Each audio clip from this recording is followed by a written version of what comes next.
I want to call the Committee of Senate Education and Health to order. Mr. Clerk, could you please call the roll?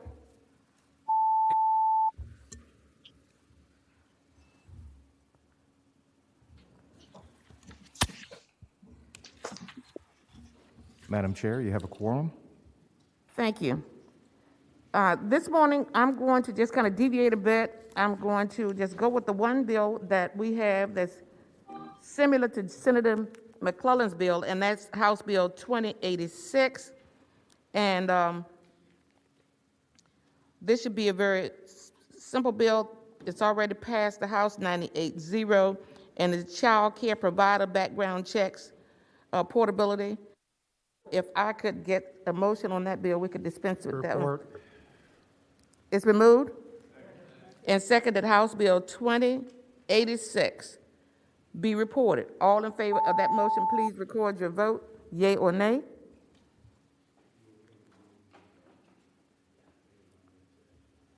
Clerk, close roll. Ayes 11, no 0. Ayes 11, no 0. The bill is reported. Because we know we have committee chairs that have other issues to take care of, I want Senator Locke to give her committee report first. And I know Delegate McQuinn is on the queue, and she is going to have to chair a committee. And so when I start the bills, I want to take her first, and then we'll go back in order. Okay, thank you, Madam Chair. You're welcome. Senator Locke. Okay, thank you, Madam Chair. We had 3 bills in the Higher Ed Subcommittee, beginning with H. Bill 1930 from Delegate Aird. This bill prohibits each public institution of higher education, with the exception of VMI, from utilizing an institution-specific admissions application that contains questions about the criminal history of an applicant, or denying admission to an applicant on the basis of any criminal history information provided by the applicant on any third-party admissions application accepted by the institution. The bill does permit each public institution of higher education to inquire into the criminal history of an individual who has been admitted to the institution but has yet to enroll at the institution, and withdraw an offer of admission to any individual whom the institution subsequently determines to have a criminal history that poses a threat to the institution's community.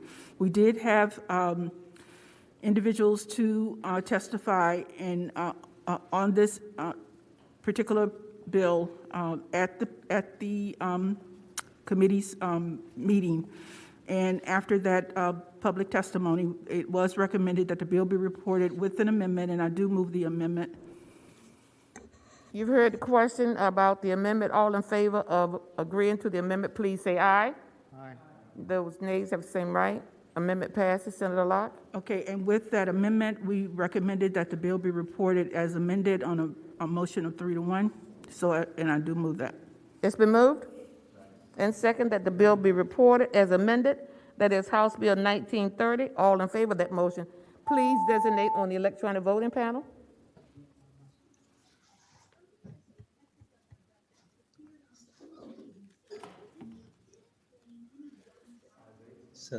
Ayes 8, noes 3. Ayes 8, noes 3. The bill as amended is reported. Senator Locke. Thank you, Madam Chair. The next bill we heard was House Bill 1980 from Delegate Reed. This bill establishes the Enslaved Ancestors College Access Scholarship and Memorial Program, specifically for the institutions of Longwood, University of Virginia, Virginia Commonwealth University, and VMI, the College of William and Mary, starting with the 2022-2023 academic year, and with any source of funds other than state funds or tuition or fee increases, and where annually they will identify and memorialize to the extent possible all enslaved individuals who labored on former and current institutionally controlled grounds and property, and provide a tangible benefit such as a college scholarship or community-based economic development program for individuals or specific communities with a demonstrated historical connection to slavery that will empower families to be lifted up out of the cycle of poverty. And after public testimony, it was recommended that House Bill 1980 be reported on a vote of 4-0, and I so move. Madam Chair. Senator Newman. Madam Chair, I don't know if it's a question to the chair. I think the Senate of Virginia has done the right thing in that we have set up more and more needs-based scholarship. We have led the way. The House has not. We are doing the right thing. They do not. And I'm proud of that. It just seems to me that it's going to be very difficult to identify who these individuals are after multi-generations.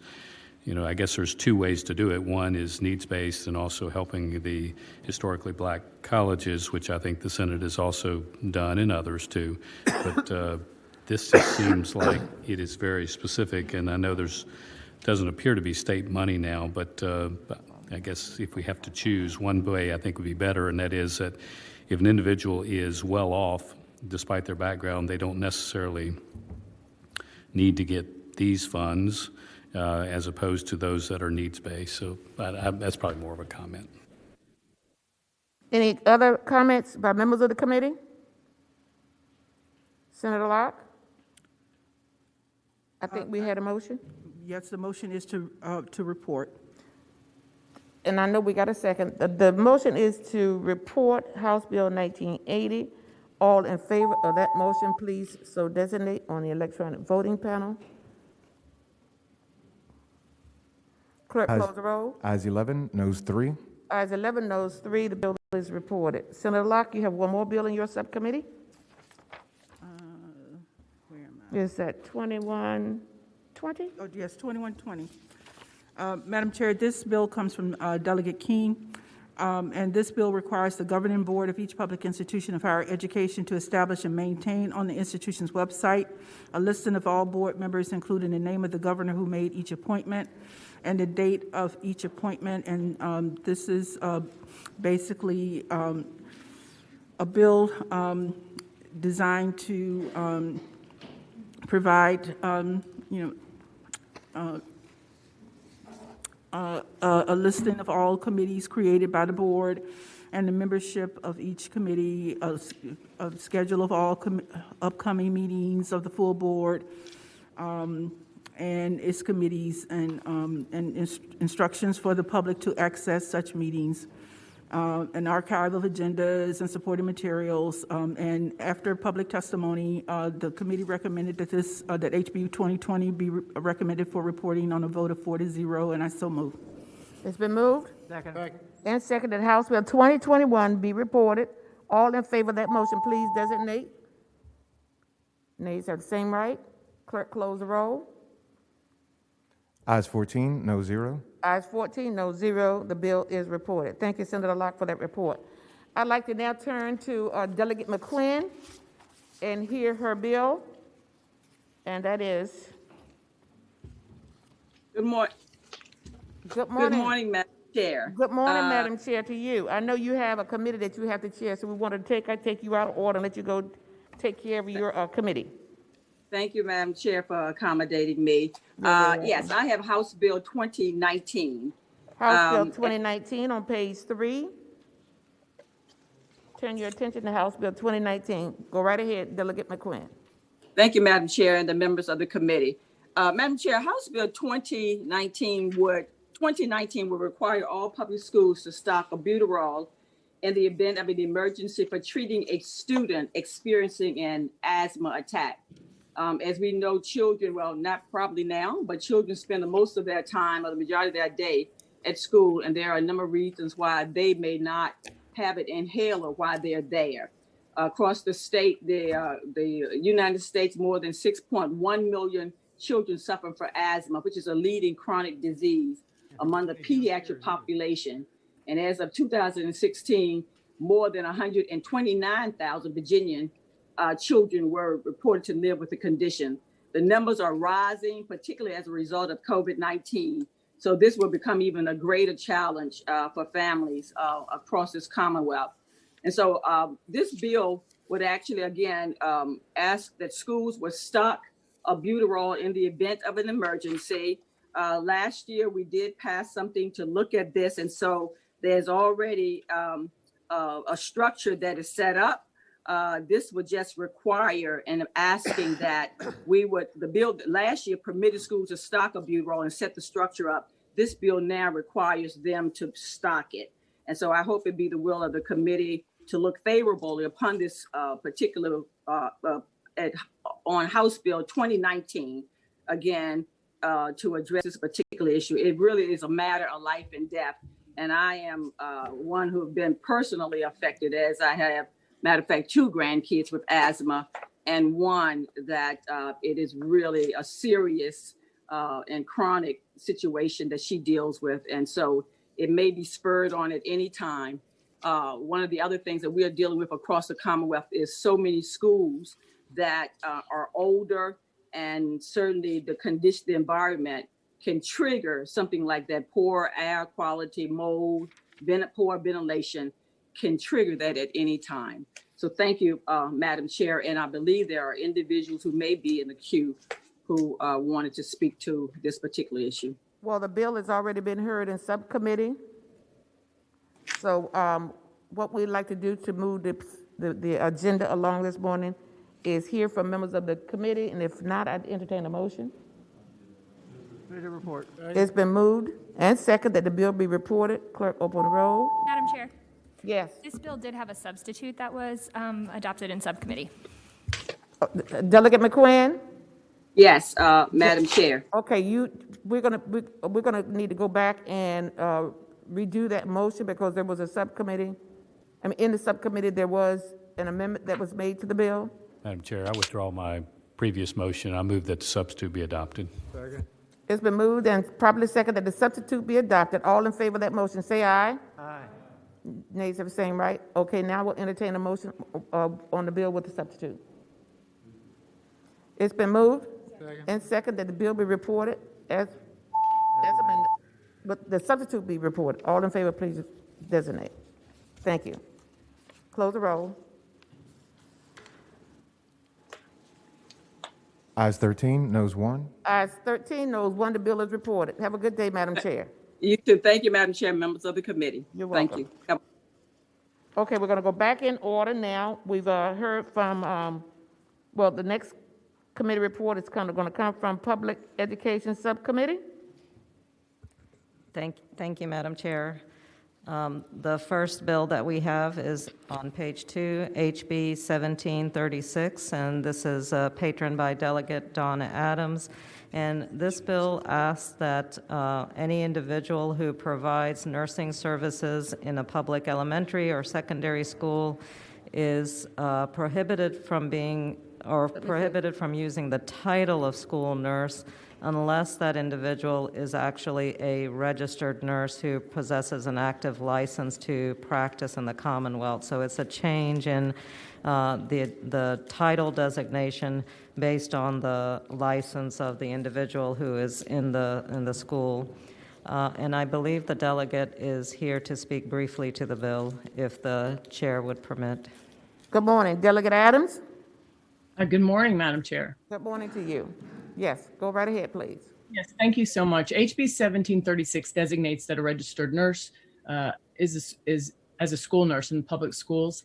The change of the bill is purely definitional, but this does not preclude others from providing health services in designated health centers or require the hiring of registered nurses, but they may not call themselves a school nurse. The reason for the designating registered nurse as school nurse comes from the regulatory authority and the experience and education of registered nurses who possess post-secondary education in nursing, and by law, only registered nurses can make professional nursing assessments, which is becoming increasingly essential with these chronic health conditions such as asthma and diabetes type 1. And students need that health advice, guidance, and treatment, as well as the adjustments and treatments that can only be offered by a registered nurse or registered nurse supervision.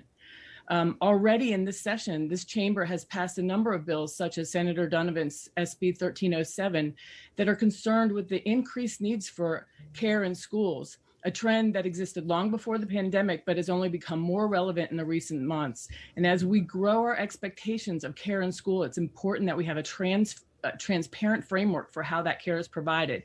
To be clear, again, the bill would not require schools to employ RNs. The school superintendents and school boards associated have stated that not all schools are able to hire RNs because of funding and workforce shortages. This bill just simply clarifies who's delivering school health services. And so, Thank you, Delegate Adams.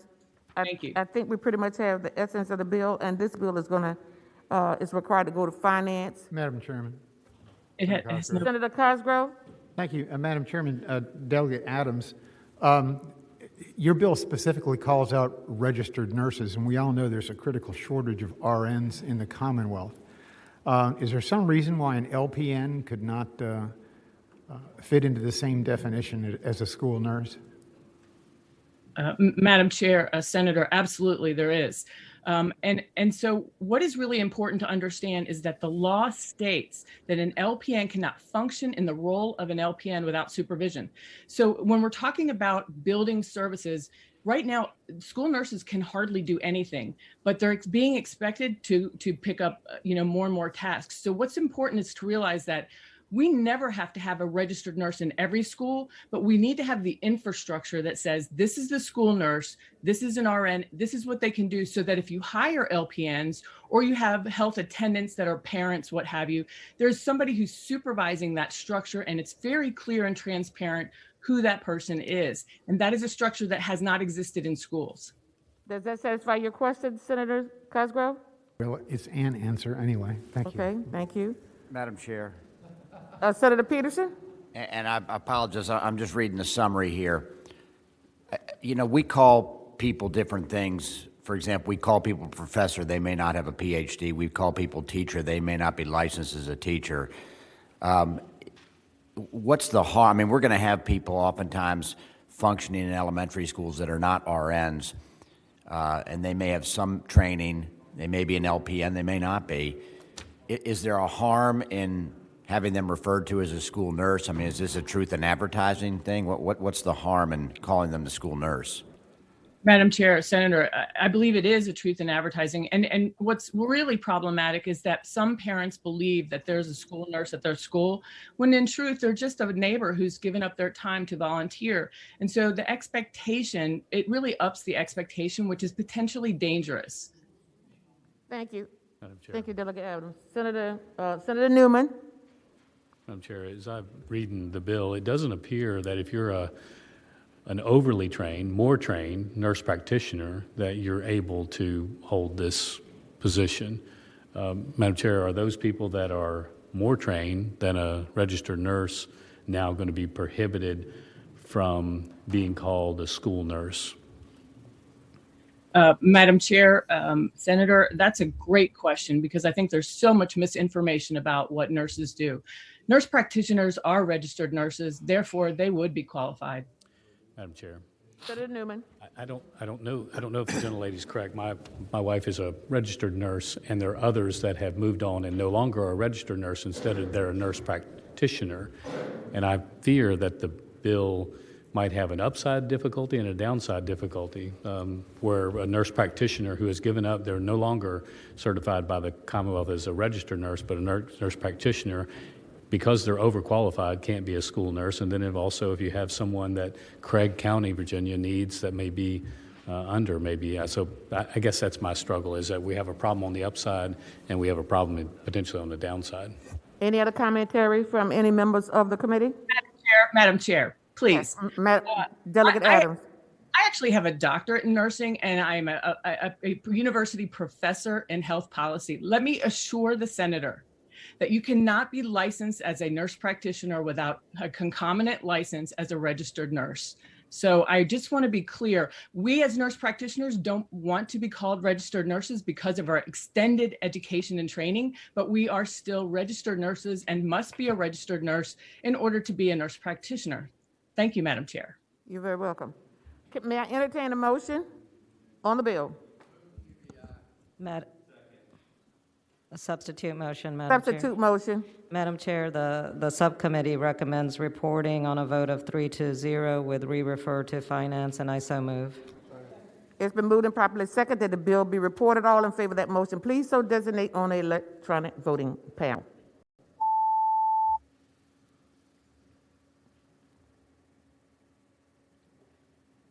Ayes 6, noes 8. Ayes 6, noes 8. The bill is not reported. Madam Chair, move to PVI. The bill Mis- has failed. Mr. President, Madam Chair, I just withdraw the motion. We'll just leave it here. Thank you, Delegate Adams.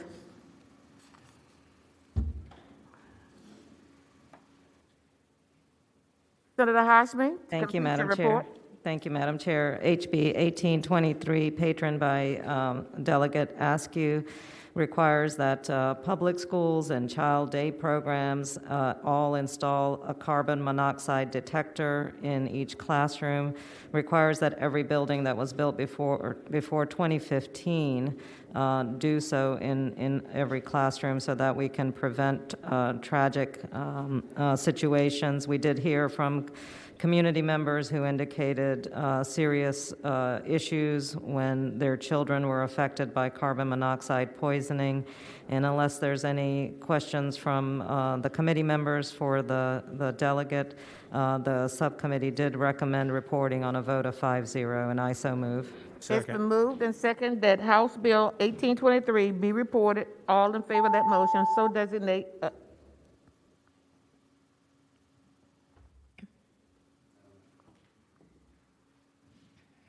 Ayes 13, noes 1. Ayes 13, noes 1. The bill is reported. Thank you. Senator Hashmi. The next bill is HB 1838, patroned by Delegate Reed, and this is asking for staggered terms to the Loudoun County School Board. It enables the Loudoun County School Board to stagger the terms of its members at the upcoming November election. At the November election that immediately precedes the end of the board's term, and then moving forward with staggered terms. Again, unless there's any questions for the patron, the subcommittee recommended reporting on a vote of 5-0, and I so move. It's been moved properly second that the bill be reported. All in favor of that motion, please designate on the electronic voting board.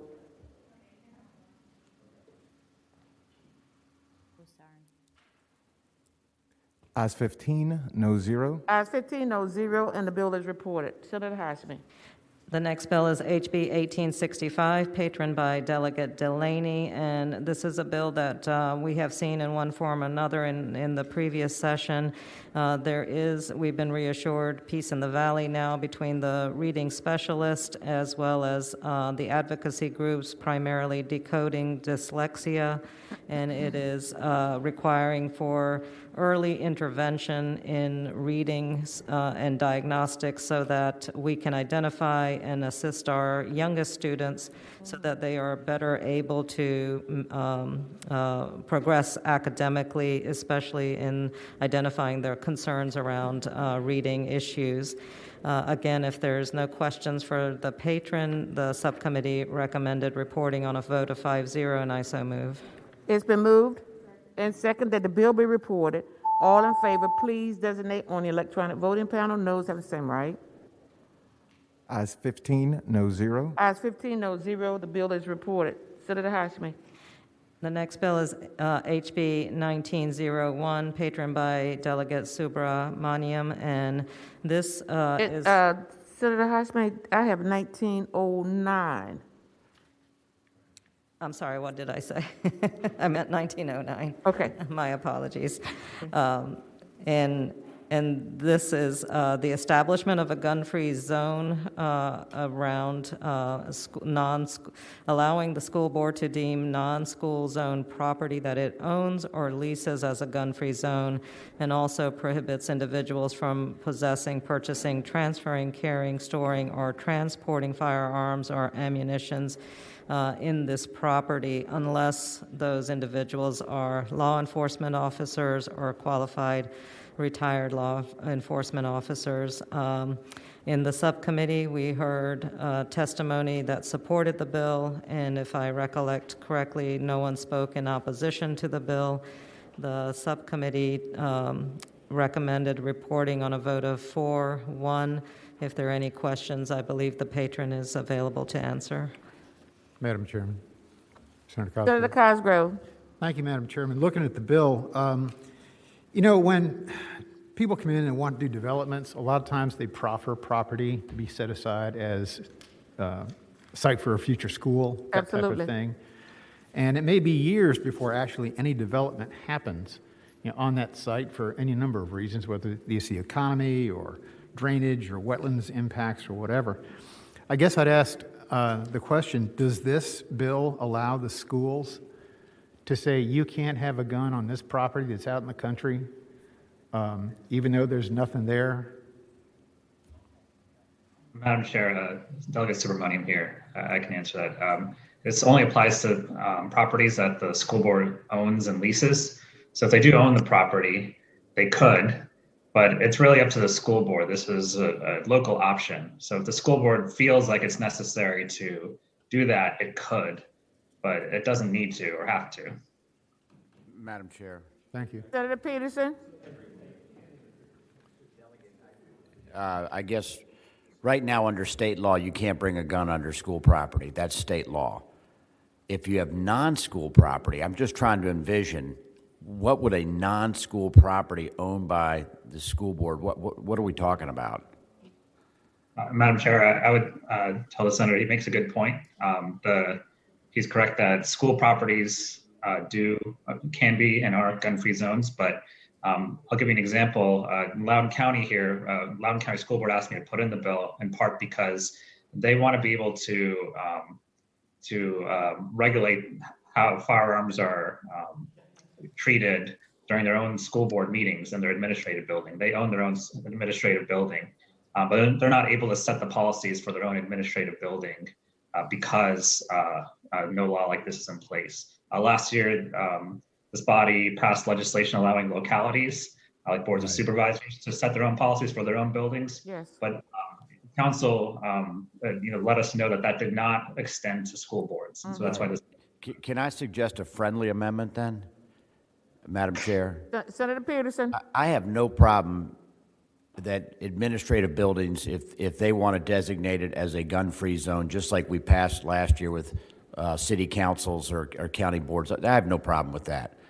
I do have a little bit of an issue if a school board just buys a random property, it's a vacant lot, and then passes an ordinance saying it's a gun-free zone and someone just happens to have a gun. I mean, that to me is not what this law is supposed to be about. So I think we need to limit this to administrative buildings, and, as opposed to just any owned property, which is a non-school property. Madam Chair, if I could respond. Yes. Yeah, I think the senator does. I agree with the senator that that's not the intent. I will say though that part of the reason this extends to leased properties. So, for example, football games where a school district wants to be able to, feels like they need to regulate firearms there in order to keep kids safe during the game. They might lease a football stadium, like George Mason's or someone else's. And they want to be able to set the policies for that. That might be a reason why that amendment may not fit in. But I don't know if the senator disagrees with that.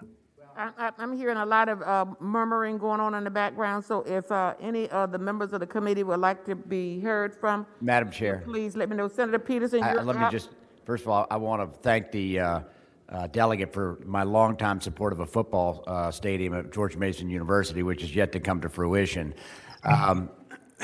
I just think at this point, and maybe this is going to be a work in progress, I feel like the language in this bill right now is too broad. Administrative buildings, I totally agree with. Leasing stadiums, again, they're privately owned. If you enter a lease contract, the landlord, you can always ask for a term in a lease contract. You don't need the state legislature to do that for you. I would prefer at this point to just narrow this to administrative buildings, and maybe we can work on this as we move forward. I couldn't agree to this. It's just too broad. Madam Chairman. Senator Donovan? So just point of clarification with Senator Peterson. Are you saying administrative buildings that they own to narrow that scope? Because in committee they talked about lease. Right. I would say administrative buildings that they own or lease. I understand they might lease a property. And then I completely understand the security concern. So I would say administrative buildings that they own or lease. And I'll make that amendment. It's been moved and second that the bill be amended to include own or lease. All in favor of that amendment, please say aye. Noes have the same right? Okay, the bill is amended. Now we're back to the bill in its amended state. And I've moved to report it as amended, Madam Chair. It's been moved and second that House Bill 1909 be reported as amended. All in favor of that motion, please so designate. Ayes, noes have the same right. Close the roll. Ayes 9, noes 6. Ayes 9, noes 6. The bill is reported as amended. Senator Thank you, ma'am. LaHashmi, you have one more bill? We have an extensive docket, so Okay. the next bill is HB 2013, patroned by Delegate Rome, and this bill requires that each school board adopt a policy that prohibits the board from filing a lawsuit against a student or the student's parents because the student cannot pay for a meal at school or owes a school meal debt. So it prevents school board from taking legal action in order to recoup any debt or money that is owed to the school. The delegate is here to answer any questions, should the committee have any questions, but we did recommend reporting on a vote of 4-1, and I so move. It's been moved and second. Madam Chair, I have a question. Senator Edwards. Yeah, does this ever happen? The school board? Yes. Tell me how that's happened. If Delegate Madam Rome or Chair? somebody can tell me. It's pretty Madam outrageous. Yeah. Yes, go ahead. Yeah, thank you, Madam Chair. So, Madam Chair, yes, we have had instances where we saw, for example, last year, and in the spirit of not shaming localities or anyone, I won't mention a name, but we had one local school board who actually literally put on their social media site that they were going to threaten to sue parents over unpaid school meal debt. And we have found, my team has found that there are 27 school districts throughout Virginia that have stated policies that they will take parents or 18-year-old students to court over unpaid school meal debt, whereas more than 100 don't have that policy. And so there are so many ways to prevent them from having to go into court in the first place. We passed legislation last year. So I just, I'll be happy to elaborate if you'd like, Madam Chair. I think that's response enough. I think it's fairly clear. Madam Chair, I just have one question of the patron. Senator Peake? Yes, ma'am, thank you. Delegate Rome, my only concern, if you do this, is there anything to prevent school districts from not extending credit to students for lunch so that if they can't sue for past, they just will not allow a student to get lunch? Or can they do that? Madam Chair, because of the bill that we passed last year, HB 1426, we have the General Assembly, as a matter of policy, has prohibited alternative meals from being served to students, and anything other than a full nutritious breakfast and full nutritious lunch cannot be served to a student. And the law, as it states currently, says that any student who wants that, regardless of ability to pay, shall be able, to grant that meal. And the reason that we do that is we never, ever take punishment, in this case, out on a child for wanting to be fed in school. Where you have a, income issue with the parents, you have a financial issue with the parents, you deal with the parents in that case. You do not take it out on that child in school. Madam Chair. Senator Newman. Madam Chair, just a question, I guess, to the patron. If an individual student is not in need, in other words, I don't know how it's defined in need here, but just determines that he's going to get lunch every day and not pay for it, even though maybe he had a packed lunch or otherwise, does this mean, despite the fact that the parents may be well off, that there is nothing that can be done, or is there a means test on poverty or something like that in the bill? So, Madam Chair. Go ahead, Delegate Rome. Thank you, Madam Chair. Madam Chair, I would tell the senator in this case that schools have a number of options in terms of how they can pursue unpaid school meal debt in this case. And number one, just to begin with, the very concept of school meal debt should not exist. I hope just that as a general philosophy, we all agree on that. And right now, because of the USDA's waiver, there is no school meal debt because we have universal school meals through the end of June. And I would like to see that federal policy actually continue indefinitely. Now, that said, what I would tell the senator in this case is, number one, as the bill that we passed last year specifically stated, they can use a third-party governmental, so it has to be, basically from the school board, from the government, as opposed to a private collector. They can use a, a debt collector from their own, a governmental debt collector in order to pursue those unpaid payments. That's number one. Number two is, even though we have passed other anti-shaming provisions, in this case related directly to the distribution of food, they can still, even though I would prefer they not to do this, but they can still restrict different activities like going on field trips or going to a prom, going to a dance, whatever, to a student who has those unpaid school meal debts. Again, not something I support, but they are allowed to do it under current law because that has not been included in these anti-shaming mechanisms that we've also provided. And the last thing that I would mention in this is that what we have found in Prince William County, for example, is that 15% of the school meal debt that we've seen accrued has actually come from students who are on reduced meal plans. So we do know that people who are on reduced plans do accrue school meal debt, and the other folks very often qualify for free and reduced meals, but they've never actually signed up on the application, which is why we passed a bill a couple of years ago so that you would have that application front facing in a prominent place on every school district website in the state. Now, all of that said, there are a lot of different ways that you can go about collecting that money that don't involve the ultimate form of school meal shaming, which is dragging a family, dragging a student and their parent into a court of law in order to get a decree against them. That to me is so severe, and that's why I filed the bill. Thank you, Delegate Rome. I'm glad you filed the bill as well. Any other questions of the patron? But could I please entertain a motion while all this other conversation is going on over here? It's been moved. Second. And second, that the bill be reported. All in favor, please say aye on your voting board, and noes have the same right. Thank you. Close the roll.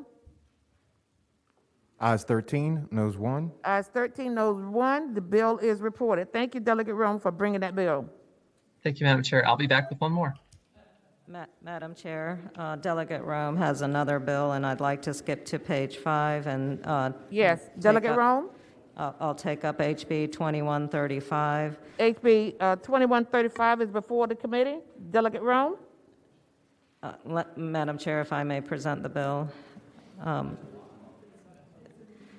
Committee. Go ahead. Senator Hosmer. Thank you, Madam Chair. HB 2135 is requiring that school boards provide students the students that qualify for free and reduced price meals, offer them after school meal as well, should they be participating in any programs that are requiring the student to stay after school. And this bill does have a delayed effective date of July 1, 2022. And again, if there are any questions for the delegate, she is here to answer, but the committee did recommend for a reporting on a vote of 3-2, and I so move. It's been moved. Second. And second, that the bill be reported. Any questions from any members of the committee?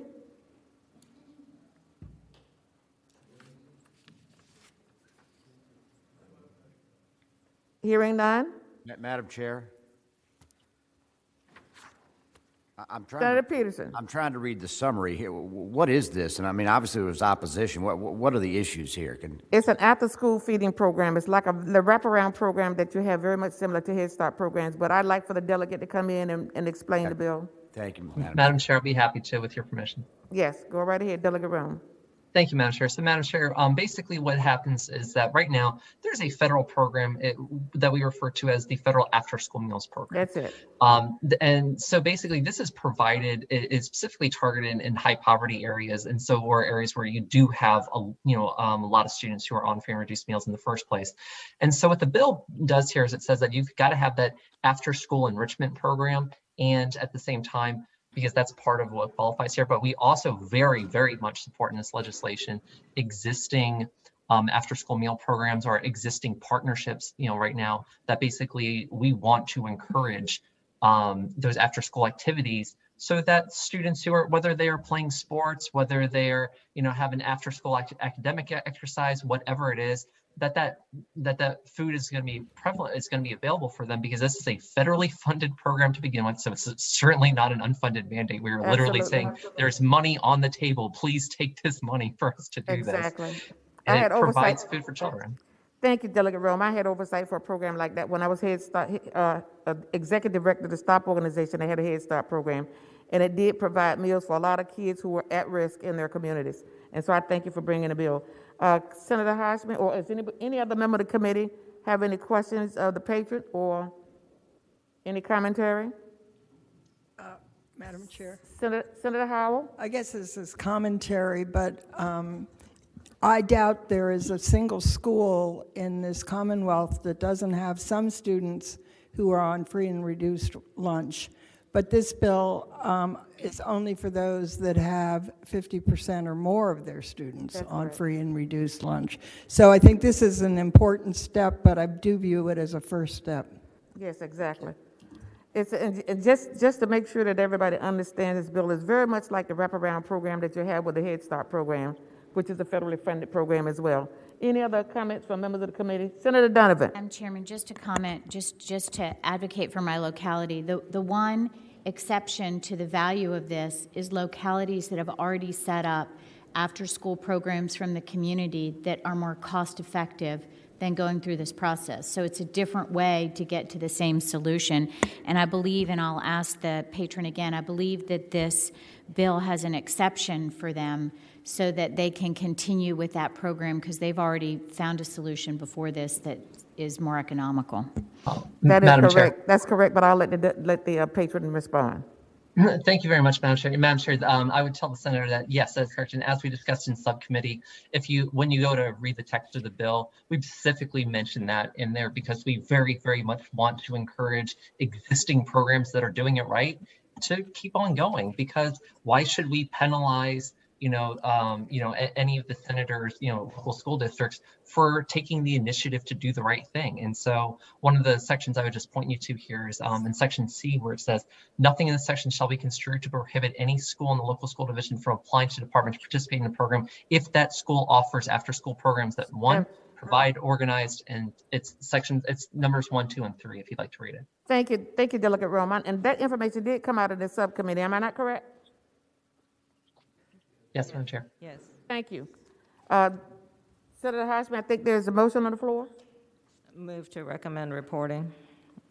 And I think there was a second by Senator Howell. It's been moved and second that the bill be reported. All in favor of reporting House Bill 2135, please report on the electronic voting panel. Zaslav, vote for me. Vote me yes, please. Yes, sir. Your vote will be noted. Thank you. Ayes 15, no 0. Ayes 15, no 0. The bill is reported. Thank you so much for bringing that bill, Delegate Rome. Thank you so much, Madam Chair, and It's members going to of the help a committee. lot of people and a lot of people in the communities that I represent. Thank you so much.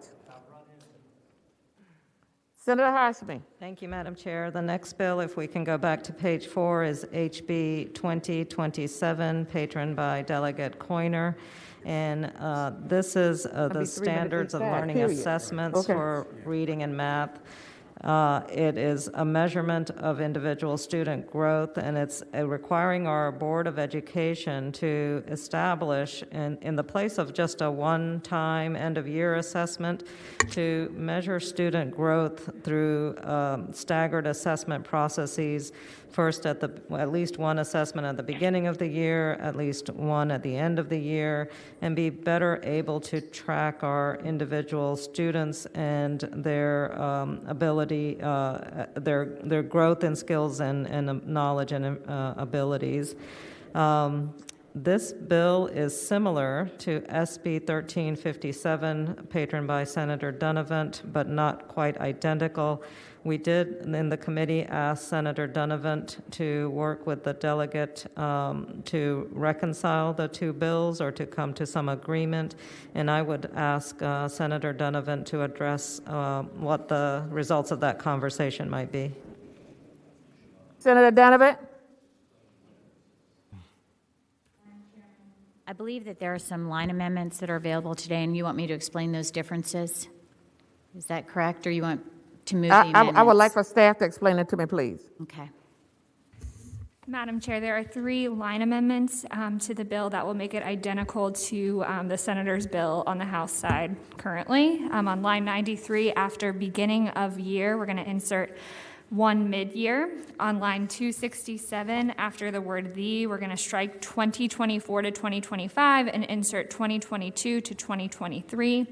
And then on line 267, after the word "year," we're going to insert the provisions of subsection C of section 22.1-253.13:3 of the Code of Virginia, as amended by this act, shall be implemented in each local school division in the Commonwealth during the 2021 to 2022 school year, with the following exception. The through-year growth assessment system shall include one beginning of year and one end of year assessment, but shall not include any mid-year assessment. Move the amendments. And second, that the amendments be agreed to. All in favor? Aye. Those have the same right. I want to preference any motions with the fact that this bill is going to go to finance. Madam Chairman, I've moved the bill as amended and refer to finance. It has been moved and properly seconded that the bill be reported and referred to finance. All in favor, please designate on the electronic voting panel your yea or nay.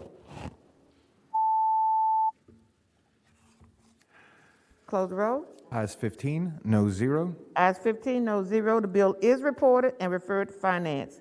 Senator Highsmith, 2105. Thank you, Madam Chair. HB 2105 is patroned by Delegate Bulova, and this is regarding our early childhood education and the quality rating. It delays until 2022, the 2022-23 school year, the requirement that all publicly funded early childhood providers participate in quality rating and improvement, a system that will be established by the BOE by this July. And it's also delaying from fall 23 to the fall of 24 the publication of those initial quality ratings from these providers. And it's reinstating the School Readiness Committee and altering the composition and the work of that committee. And unless there's any questions for the patron, the subcommittee did recommend reporting on a vote of 5-0, and I so move. It's been moved and second that the bill be reported. All in favor, please respond on the voting panel. Close the roll. Ayes 15, no 0. Ayes 15, no 0. The bill is reported. Senator Highsmith, you have now 2176. Going to page 5. Yes, thank you, Madam Chair. HB 2176, patroned by Delegate Torian, is with regard to school board policies. Excuse me. It's defining for the purposes of mandatory school board policy that there be a that's with regard to abusive work environments, that the terms abusive conduct, abusive work environment, physical harm, and psychological harm be defined within their policies. And it clarifies that the requirement to adopt such policies are not to be construed to a limitation of the school board's authority to adopt policies that prohibit any other kind of workplace conduct as the school board may deem necessary. This subcommittee did recommend for reporting on a vote of two yes and 2 no. And I believe the delegate is here should the committee have any questions. Madam Chair, I have a quick question. Senator Edwards. Yeah, to somebody. Why? I mean, if somebody doesn't understand the words, they can look it up in the dictionary.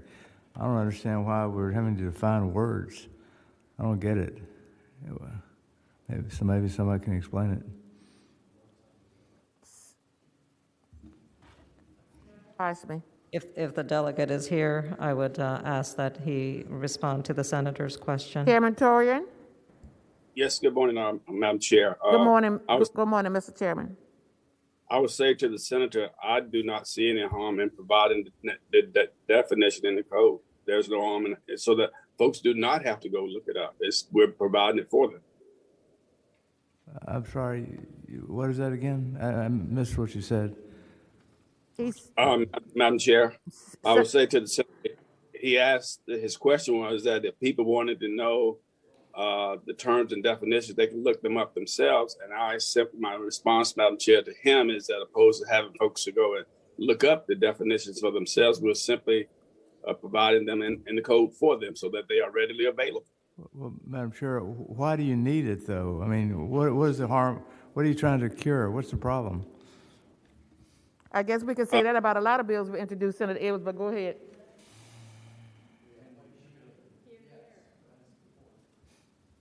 Yeah, I'm trying to find out what the problem is you're trying to solve. We're simply the bill that we passed back in 2018, HB 1046, did not have these clarifying definitions, and we feel that having these clarifying definitions in the code is important. Senator Edwards, does that satisfy your question? Not really, but go ahead. Yes, sir. Madam Chair of the subcommittee, do you have a recommendation? I move to report the bill. I move to report the bill. It's been moved and seconded the bill be reported. My apologies. Clear the board, please. I think I heard someone asking a question. No? Okay.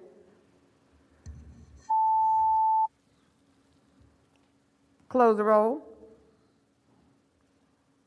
Ayes 7, no 7. Sasslaw, did you intend to vote? Yeah, Did you intend to vote? I was trying to vote for him because I have his proxy, but I did. Madam Chair, having voted on the prevailing side, I move we reconsider the vote by which it failed. Second. It's been moved and properly seconded that the bill be reconsidered. Clear the board. Open the roll. Yes, on reconsideration. Oh, sorry. This is on reconsideration, because that was a motion. Reconsideration. Reconsideration, yes.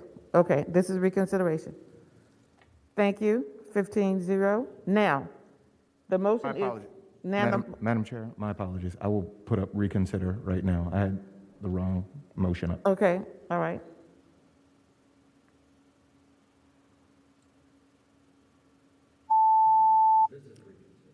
This is reconsideration. Thank you.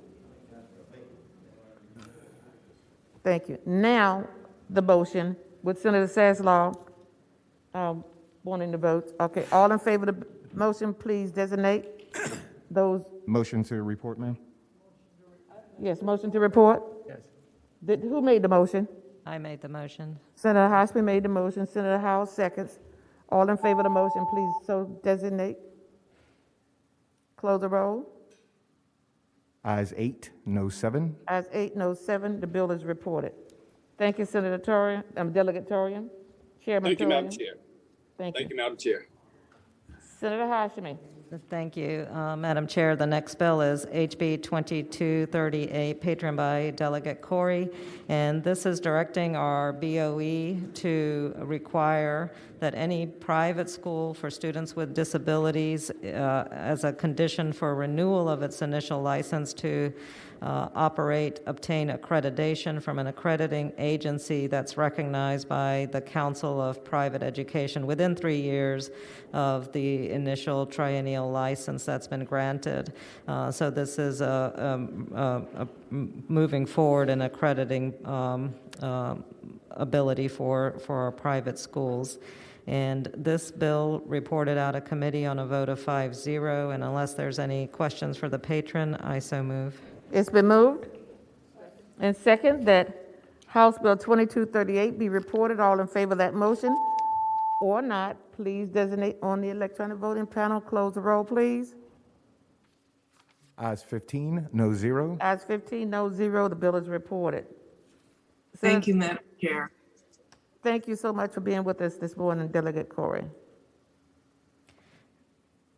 Madam Chair, the next bill is HB 2299, patroned by Delegate Carr, and this bill is similar to Senator Donovan's bill, SB 1288. This is requiring the DOE to provide training and guidance documents to local school divisions on the development of IEPs for children with disabilities and to develop training modules for each individual who participates in an IEP meeting, with the exception of parents, to conduct structured reviews of a sample of IEPs from a sufficiently large sample. of the school divisions just to verify that the IEPs are actually in compliance with our state laws as well as with our federal laws and the regulations. This is coming out of the recommendations from JLARC that we saw earlier or in late 2020. And I would ask that Senator Donovan speak to the differences between her bill and Delegate Carr's bill, and the patron is also available to answer questions. Madam Chairman. Senator Donovan. I believe we recommended to conform this to my bill while we were in subcommittee, and that's really important because there are significant differences between our bills. My bill recommends that we adopt all of the JLARC recommendations, and this is such a critical time for us to actually commit to doing this right, especially with funding in the budget. This bill does not include all of those recommendations, and we'll need to have to settle this in conference if we can't settle it before. So this bill should be conformed to Senate Bill 1288. First, I'd like to entertain a motion on conforming the bills, but before the next motion is made, this bill also has to go to finance. If we conform it, I don't think we do. Okay. But she said she did. She said once it's conformed, I don't believe it needs to go to finance because we've already put money in the budget. Okay. Then I need to have a motion to conform. So moved. Okay, it has been moved and properly second that House Bill 2299 be conformed to Senate Bill 1288. All in favor of that motion, please respond on the electronic voting panel. Aye. Aye. Okay. Now that it's conformed, now we'll entertain the motion on the bill. Move. It's been moved and properly second that the bill be reported as conformed. All in favor, please designate. Close the roll. Ayes 15, no 0. Ayes 15, no 0. The bill is reported as conformed. Senator Hashmi. Thank you, Madam Chair. The next bill is HB 2305, patroned by Delegate Tyler, and this is addressing the issues with our governor schools. It's requiring our BOE to issue guidance on the governance of academic year governor schools, so it does not impact those schools that are not fully participating in the full academic year. And part of the guidance that will be included by the BOE is enhanced communication and outreach, evaluations of the admissions policies, and then clearer guidelines on the need for diversity, equity, and inclusion training. The bill requires that these guidance focus on the importance of increasing access to our governor schools for historically underserved students and to include best practices as they've been revealed on the national level as well as in our own efforts to conduct information sessions about the school, the availability of gifted and advanced specialty education programs for our feeder public middle schools, and to strengthen the student pipeline to those middle schools, particularly in the areas of underserved and underrepresented students and their communities, and then also to conduct programs related to an evaluations of the diversity and equity issues that we find in our governor schools. And the committee did hear testimony in support of this bill. If I recall correctly, we did not have anyone speak in opposition to the bill, and the subcommittee recommended reporting on a vote of 3 with 1 no and 1 abstention. I move that we report the bill. Thank you, Senator Heisman, but I understand that there are individuals in the chat room waiting to be heard on the bill, and so what I would... I think we've... Say again? Madam Chairman. Well, I'm responding to Senator Saslaw, who said that there were some individuals who said that they did not have an opportunity to respond. And so if... My understanding, talking to them, was apparently when the House heard the bill... Can you talk into the mic, Senator Saslaw? When the House heard the bill, they did not allow any people who were opposed to the bill to speak. So I don't know whether there are people here. I don't think that was the case on the Senate side. On the Senate side, it was not, but they didn't. They said they didn't hook up because they thought our policy was the same, and that Well, they Senator wouldn't be. Zaslow, quite honestly, I don't think there's anything we can do about that at this point. Well, I understand there's about 20 of them waiting to speak. Well, we are They definitely should not get- going to hear 20 No, people. but they should get 3 minutes. So we're only going to have one side speaking this morning?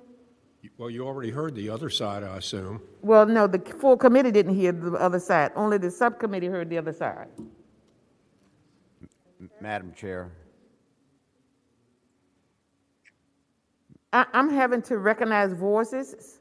Madam Chair, this is Peterson. Senator Peterson. This is a huge issue in our community, and I'll make a couple points, and I think I'm going to sort of presume to speak on behalf of people that don't have a chance to speak. Thomas Jefferson High School has existed since 1985 in Fairfax County. It's been the #1 high school in the United States. It's an extraordinary high school. Its population is 80% minority. To put that in perspective, about half of the school-age population in Fairfax County is white. Senator Peterson, for people who look like me, I would appreciate it if you would put a better definition to minority, because I know you're not talking about people who look like me, so could you please be more specific? I'll be happy to. Thank you. The population is about 70% Asian Thank at you. Thomas Jefferson High School. Mhm. People look like my kids. Right. My kids. Mhm. And that is not based on any intentional policy that I'm aware of. It's just those are the kids that, for whatever reason, have qualified under the criteria that they've had, and that's become an issue in the community. Now, a lot of these children are immigrants, children of immigrants, and have focused on their academics, and they've done well. I am very concerned about passing policies which, for lack of a better word, I hear the word shaming a lot, that people that have been successful as immigrants are somehow overrepresented or overserved. I don't believe that's the case. So I have a lot of issues with this legislation. Now, I understand as well as anybody that we need to get different populations into our governor's schools, and I think there are ways to do it. I'm very concerned, though, the tone that has been set by this bill, and I'm not blaming anybody in particular. It's become a lightning rod, and it's been serving to stigmatize a very hardworking community in Fairfax County, which I'm proud to represent and be married into, and that's the Korean community, the Indian community, Bengali community, and so I have a lot of concerns, and I hope I have spoken, and I hope I've not left anybody out, but that's why I'm speaking. This is a big issue. Thank you, Senator Peterson. Now I see names in the queue. I see Senator Donovan, Locke, and Hashmi. In that order, please. Thank you, Madam Chairman. I wanted to speak up because I had initially objected to hearing testimony if we'd already heard it in committee, but I do think that with Zoom calls, we're having a challenge in being inclusive with everybody being able to speak, and if people were deprived before, I would withdraw any objection I have and hope that both sides, if you want to hear, can speak today. But I don't want anybody to feel like they never got to speak at the legislature. Thank you, Senator Locke. Thank you, Madam Chair. I participated in a work group every Friday for several weeks that listened to various constituencies dealing with the governor's schools. Not just TJ, but every governor's school in this Commonwealth, listening to various people talk about the lack of diversity in these governor's schools. And it's not just the Asian community. We listen to students talk about their experiences in these schools or the lack thereof. And the issue at TJ actually came from students. About the lack of diversity in their schools, and that they would like to have more diversity, but that there were problems in trying to get to that diversity, and that they want more. And that's what we kept hearing over and over and over again. But there's always this stonewalling, and we're hearing it here this morning from some of our own members sitting here. And that's what I'm concerned about. Senator Hashmi, I think I'm coming to you next, but I sat with Senator Locke along with a host of other folks from all across the Commonwealth in those Friday meetings every Friday it seems like to me all through the summer and all through the fall. And I just can't reiterate more than what she's already stated. How often we heard from students who were looking to see other students who are not like themselves in these governor schools. With that, Senator Hashmi and then Senator Howell. Thank you, Madam Chair. I too was part of the work group, and as an Asian American, I listened closely to the debate and certainly heard from many families. Most of the families that I heard from were from the Northern Virginia area who are not my constituents. When I take a look at my constituents, primarily coming from Richmond City, from Chesterfield, I've had an outpouring of support from my constituents who are Maggie Walker Governor Schools alumni, and they are hugely supportive of the bill. In fact, I received only 3 emails in opposition to it, but countless emails in support of this measure.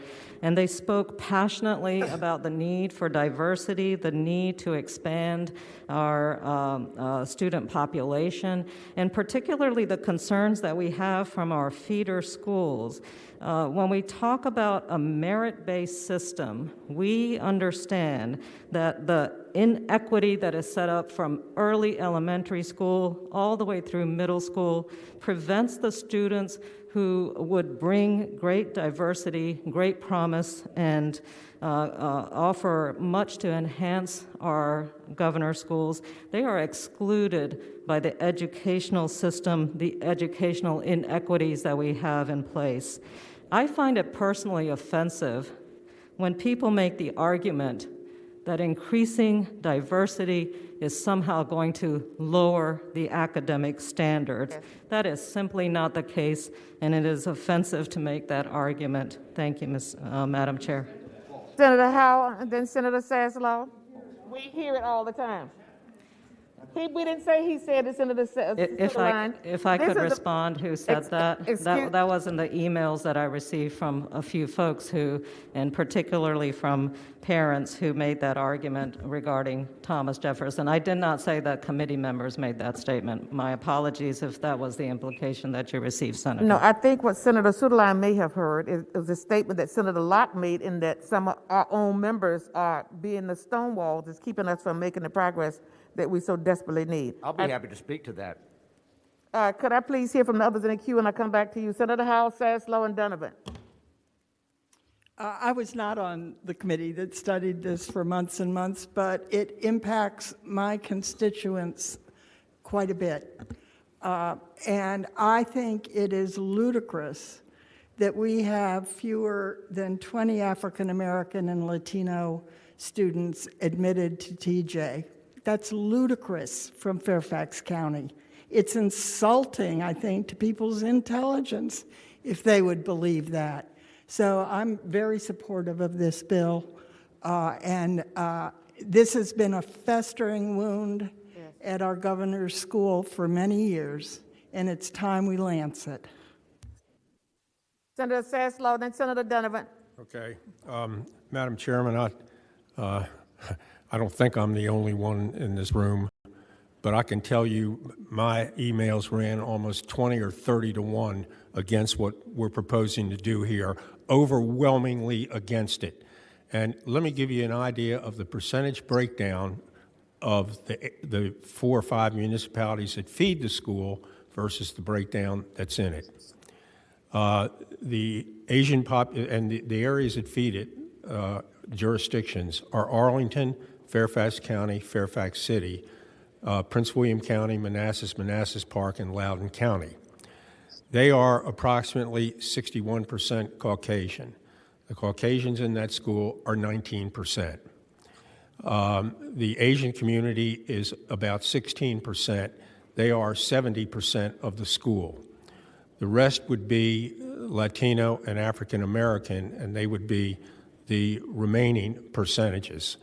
And many of these are parents a large percentage, who came here as immigrants and have done everything they can to improve their situation, and they consider this bill highly offensive. Senator Sasslaw, I noticed that you lumped Latinos and African Americans together. But anyway. No, I think I said minorities. No, you specifically said. There. Okay. No, it was right up on the screen. I was reading as you were speaking. There are only two other. I was reading as you were speaking. Senator Donovan? Madam Chairman, in all sincerity, it seems like the demand for this academic experience is enormous and the supply is lacking. Virginia ought to open up charter schools so that every child in Virginia has the opportunity to be able to participate in an advanced academic experience like this. Senator Donovan, I hear your statement, but we're not talking about charter schools right now. We're talking about the governor's schools. Just offering an alternative solution, I hear Madam you. Chairman. I hear you. Madam, can I go back to the subcommittee chair? Thank you, Madam Chair. The subcommittee recommended reporting, and I move to report the bill. It's been moved and second that the bill be reported. I have a substitute motion. Substitute motion? Is to pass by indefinitely. Second. You've heard the substitute motion to pass by indefinitely. All in favor of that motion, please respond electronically. No. Vote no, Edwards. Ayes 9, no 6. Ayes 9, no 6. The bill does not report. Thank you for standing by, Delegate Tyler. Senator Hashmi. Thank you, Madam Speaker.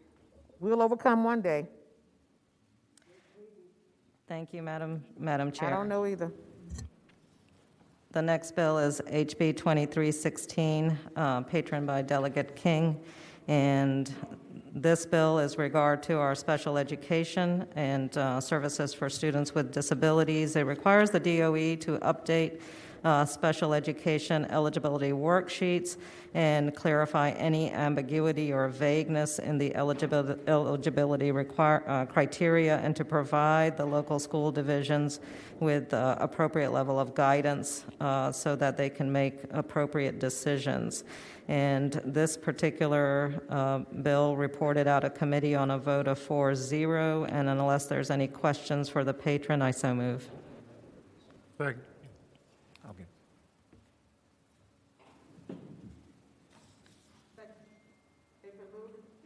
Second.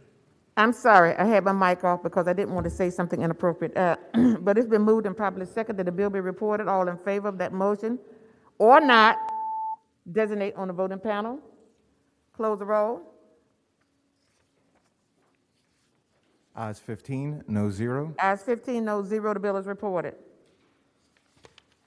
Madam Chair, that concludes the report of the Public Education Subcommittee. Thank you so much, Senator High-Speed. Now we will go to bills that were heard in Health Professions Subcommittee. Thank you, Madam Chair. I don't know whether I'm welcome or not, but go ahead. All right. There are 7 bills that were handled in the Health Professions Subcommittee, and even I should be able to handle this load. All 7 were approved unanimously. There were no votes, no abstentions, and actually even in the House, 6 of the 7 were unanimous, and the other one had only 2 negative votes. We'll start with House Bill 1747, which is from Delegate Adams. This bill would take one of the 4. Right now there are 4 advanced practice nurses, and 3 of the 4 have separate licensure. The 4th one is clinical nurse specialist, and what's proposed is provide separate licensure for that categorization as well. They would transition to licensure as a clinical nurse specialist, and would be supervised by the boards of medicine and a board of nursing. That's basically the sum of substance of the bill, and the subcommittee recommends reporting on a vote of 8-0, and I so move. You've heard the motion. All in favor of the motion? I heard a motion and a second. All in favor of reporting House Bill 1747, designate yea or nay on the electronic voting board. Please close the roll. Ayes 15, no zero. Ayes 15, no zero. The bill is reported. Senator Barker. Yes, next bill is House Bill 1894 from Delegate Corey. It deals with a couple of categories of employees at the Department of Juvenile Justice, and says that when those individuals have a proper training and are certified, that they would be able to possess and administer naloxone or other opioid antagonists for overdose reversal. The subcommittee considered this and recommends reporting on a vote of 5-0, and I so move. Second. You've heard the motion. Second. It's been moved and second that House Bill 1894 be reported. All in favor of that motion or not, designate on electronic voting panel. Close the roll. Ayes 15, no zero. Ayes 15, no zero. The bill is reported. Senator Barker. Thank you. Next bill is the House Bill 1988 from Delegate Adams. This deals with the Board of Pharmacy and pharmaceutical processors, and it's focused on processing and dispensing of cannabis oils and reporting there. This bill allows written certifications for use of cannabis oil to include electronic practitioner signature, and eliminates the requirement that the pharmacists have direct oversight of the cultivation and processing of the pharmaceutical process. And it directs it would empower the Board of Pharmacy to promulgate regulations implementing the provisions of the bill, and solicit input from stakeholders and appropriate agencies of the Commonwealth to develop the regulations and potential additional legislation that might be proposed. The subcommittee recommend reporting with a substitute on a vote of 8-0, and I so move. It's been moved and second that House Bill 1988 be reported with a substitute. All in favor of that motion or not, please designate on the electronic voting panel.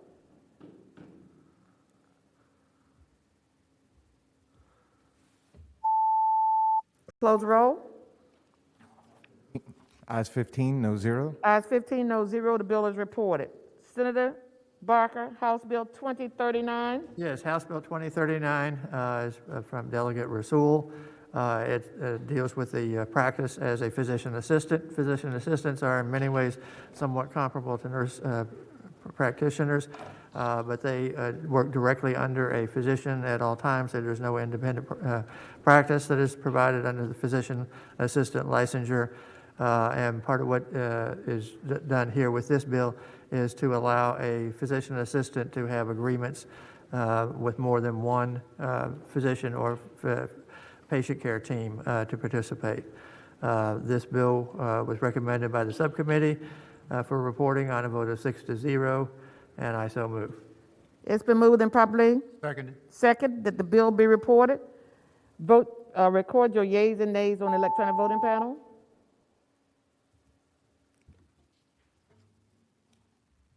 Ayes 15, no zero. Ayes 15, no zero. The bill is reported. Senator Barker. All right, the next bill is House Bill 2079. This is also from Delegate Rasool. This deals with pharmacists and the initiation of treatment and use of certain drugs and devices. What this does is it provides clarity and specific permission to the licensed pharmacist to and be involved in a number of things, including administration of vaccines, to deal with tuberculosis stuff, to deal with controlled substances for HIV, and various drugs, devices, and controlled paraphernalia. This bill was recommended for reporting on a vote of 7-0, and I so move. Second. You've heard the motion. You heard a second. All in favor?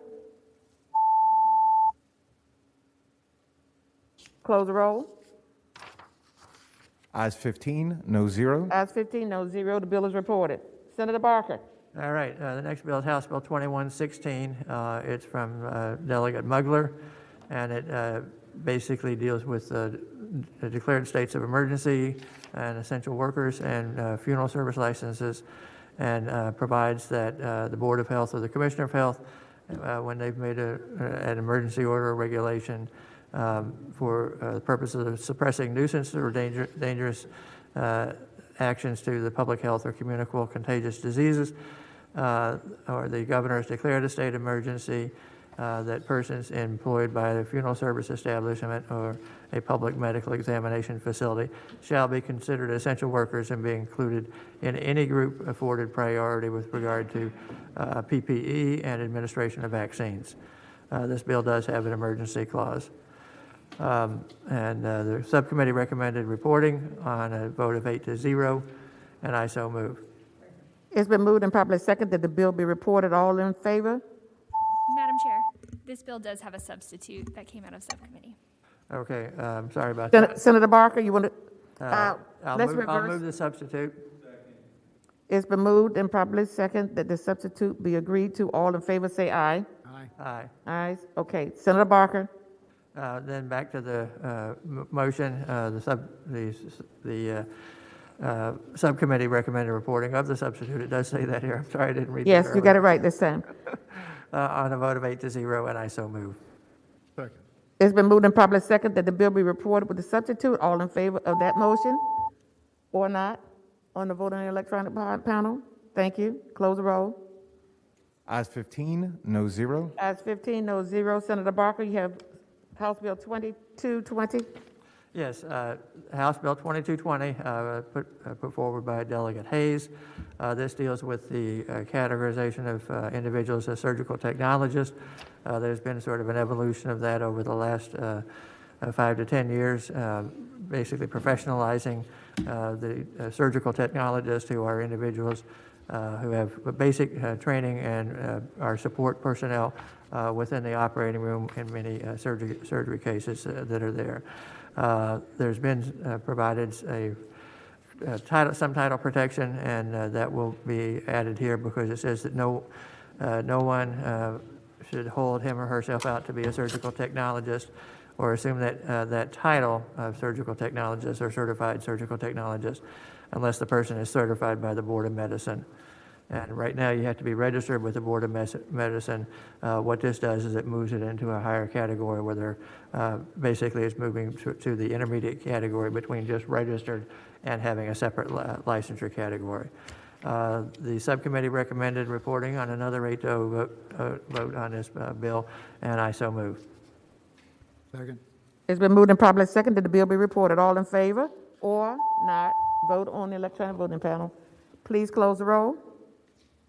Ayes 15, no zero. Ayes 15, no zero. Senator Barker, thank you for your report. Moving to the Health Subcommittee report. Yes, Madam Chair, we took up House Bill 1831 with Delegate Head. Madam Chair, this bill directed the Board of Health to include in regulations governing home care organizations a provision for supervision of at-home care attendants by a licensed nurse through the personal care service by a licensed nurse through use of interactive audio or video technology. So, Madam Chair, as the synopsis indicates, this passed the House 99-0. It also passed the House committee unanimously. And Delegate Head presented his bill, and then Senator Barker was not present. And then we also, there was public comment from just from the governor's office, and we had to reopen the roll, retake the vote, and Senator Barker voted nay. And then we heard from the governor's office, and they were adamantly opposed to the legislation, to put it mildly.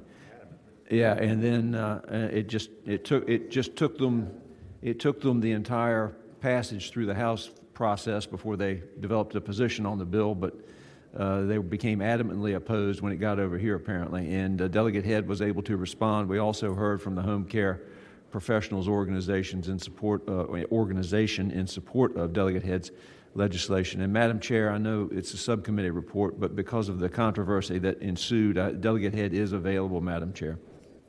Okay, we'll hear from the committee first. Any questions from any member of the committee since the bill has already been heard in subcommittee? We operate on the motion? I'm sorry, Madam Chair. I would move to report. Been properly second that the bill be reported. Madam Any Chair. comment from any member of the committee?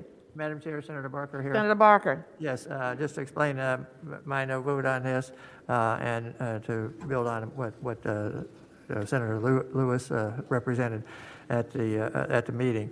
The Department of Health is basically opposed to portion of this bill, and that the main criticism and concern that they've had is the supervision that is provided to the home care personnel, who is persons who are doing basic things, including helping with activities of daily living.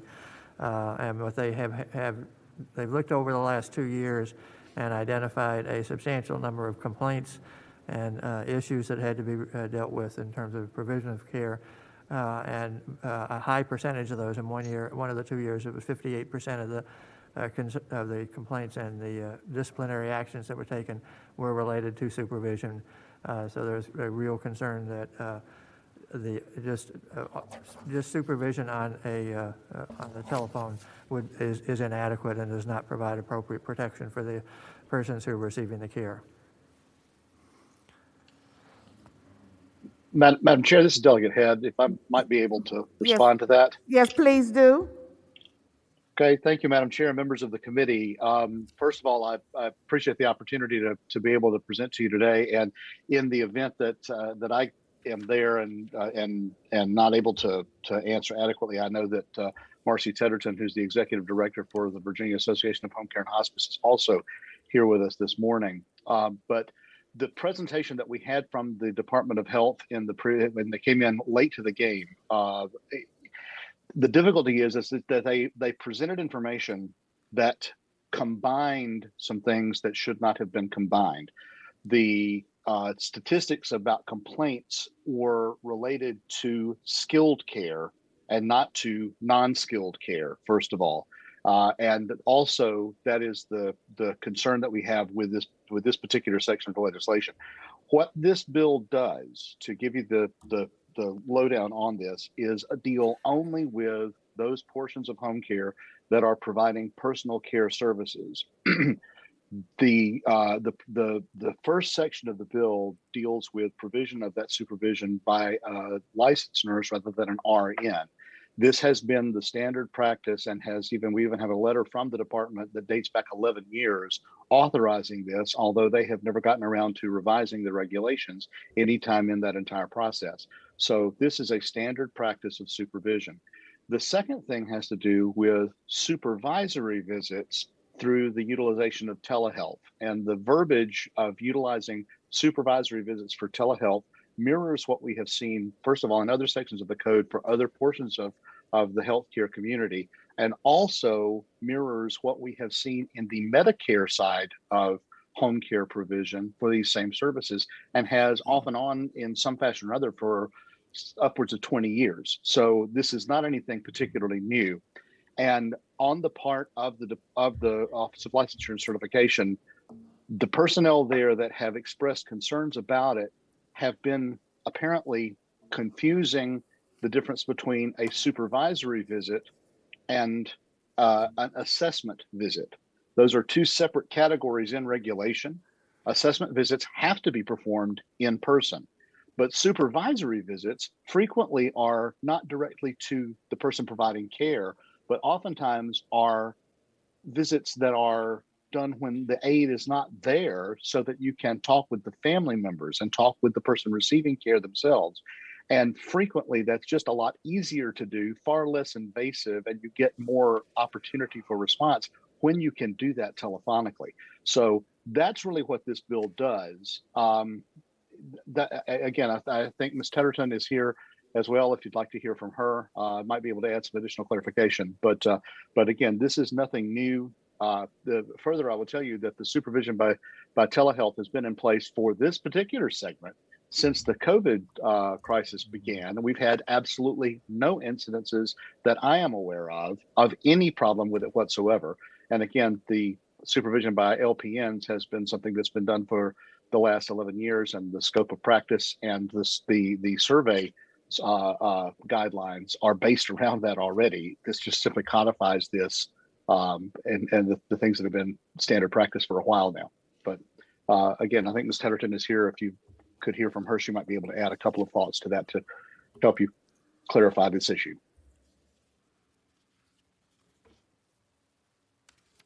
Did we have a motion? I think we did, Madam Chair. Okay. I want to hear from from one more speaker, please. He referred to a speaker who can give some more clarification. Marcia Tedderton is a panelist in the room, Madam Chair. Marsha Pelleton, please join us. Thank you, Madam Chair and committee members. We asked Delegate Head to introduce this legislation because we have been working with the Office of Licensure and Certification for 15 years on this particular issue. And as he stated, 11 years ago, they issued a blanket waiver that would allow home care private duty agencies to provide supervision by a licensed nurse, along with some other issues. We've asked them at least 4 times to update the regulations, and that has not occurred to include this provision. Currently, surveyors abide by this letter, and there have, to my knowledge, there never been any issues. There is no public safety or health risk that is put in jeopardy with this particular bill. We are trying to do things as efficiently at high quality levels as possible, and we ask the committee to please move the legislation forward. I'm here to answer any questions. Thank you. Thank you, Marsha. I appreciate you being here this morning to respond to that question. Thank you. There is a motion on the floor. Yes, Madam Chair. I think it was. I can't remember if it was seconded or not, but I made the motion to report. Probably second that the bill be reported. Either yay or nay on electronic voting board. Close roll. Ayes 14, noes 1. Ayes 14, noes 1. The bill is reported. Thank you, Madam Chair. Next, we took up Delegate Ayala's bill, House Bill 1950, which is a very important bill. It directs the Office of the Chief Medical Examiner to convene a work group to develop a plan for establishment of a fetal and infant mortality review team and to report such plan to the Chairman of the House Committees on Appropriations and Health, Welfare, and Institutions and the Senate Committee on Finance and Appropriations and Education and Health by December 1st, 2021. So we heard the presentation. And then it was recommended by the subcommittee that the bill be reported on a vote of 5-0, and I so move. Second. It's been moved and second that the bill be reported. All in favor of that motion? Close roll. Thank you. Ayes 15, no 0. Ayes 15, no 0. The bill is reported. Senator Lewis. Yep. Next, Madam Chair, we took up Delegate Bagby's 1963. Which dealt with the funding of local health departments, and it provided that how local health departments were to be funded, and funds may be allocated for the operation for the healthcare department with local matching funds based on the local revenues, the ability of the locality to generate revenues. The amount of the local matching funds for which a county or city would be responsible is based on that county or city's revenue generation capacity, and that is defined in the bill.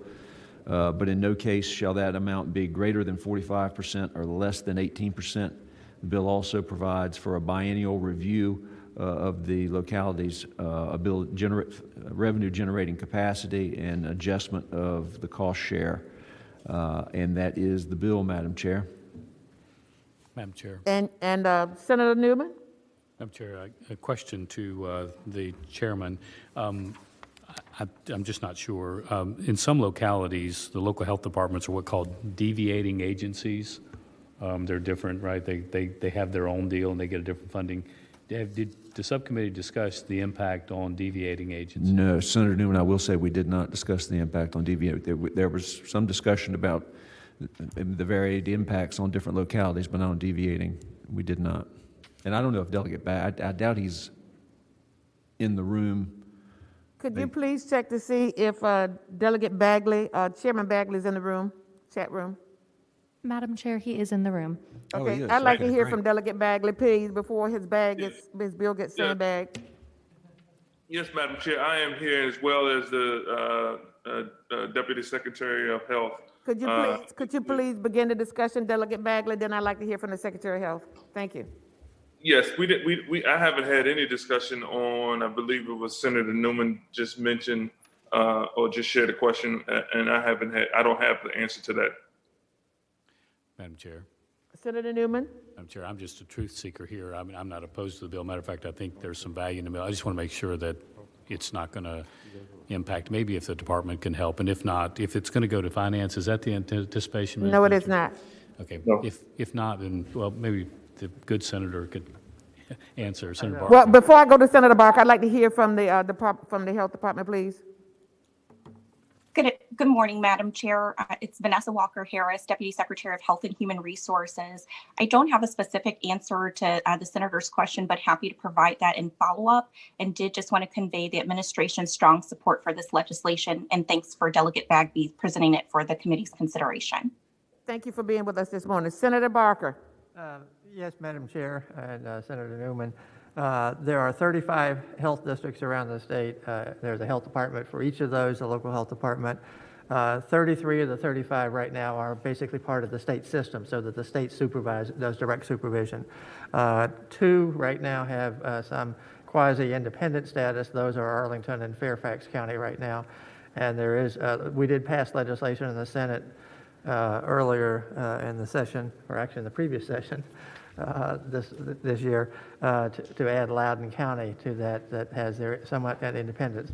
Those 2 that the Arlington and Fairfax ones provide a lot of additional county funding that goes well beyond what would be required on the 45%. So they develop more extensive services in many instances. They do cooperate and participate with the state in many things, but they do have some independent status. And right now, the one category where that's been noted is that, well, the state has moved to a statewide system for scheduling the vaccine visits and everything. Fairfax County had already developed its own system, which was functioning much better than the state system, and they maintain that one system just to sign their people up there. Madam Chair. Madam Chair, I have no desire to make this or hold the bill up or in any way be harmful to it, but I guess maybe between now and then, Lynchburg is a deviating agency. We're treated differently, and I don't know how many others fall in that category. I just want to make sure that how it works. So without desiring to hurt the bill, I may have just abstained just until we get the answer on that. Thank you, Madam Chair.